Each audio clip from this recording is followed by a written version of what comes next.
Well, yeah, on volume two, you had the With God, With Exhibit and Razcast and Brevi, and that one I love, which we'll get to in a minute. But given that you had put out and you put out so much music, what was it like? Granted, you're touring, but back in 2019, why or what was it like to not be actively making music and recording? Was that strange? Did you enjoy it? Like, what were you going through mentally? Yeah, you know what? It was weird. It was like, I mean, because I mean, I feel like I had understood that cycle because you kind of like, you release an album, you go on the road. For me, I can write a little bit and work a little bit when I'm on the road, but for the most part, you're going from city to city. It can be mentally, physically draining when you're on the road.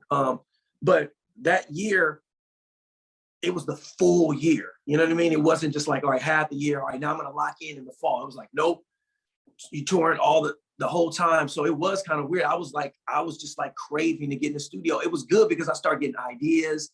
But at the same time, for me, I felt a little out of rhythm. You know what I mean? Like, for me, it's like every time I go back in the studio, every time I start recording, it's like you want to get back into that rhythm and that flow, and being just kind of like out on the road, you're in performance mode.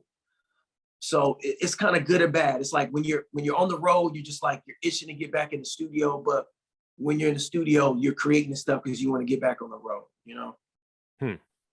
Interesting. Yeah, Yeah. because as you know, I've been following you since Frontline, so it's just interesting that you put out so much music that you wouldn't have worked on it for a long period of time. So just interesting to me. Yeah, because once you get in that groove, it just happens. And I would say, just to kind of like, one thing that I hadn't done before, like everything with the Lock Sessions volume 2 and 3, I basically recorded at home because we were locked down, so it was just like, all right, you know what?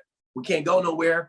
I got no choice, you know what I mean? I could just kind of sit at home and just be creative and just like, just channel whatever frustrations or whatever energy I have or whatever, however I feel like I can just channel into music because there's nothing going on. There's no parties going on. There's no shows. So you can just put it all into music. So that was one of at least the silver lining in the whole situation.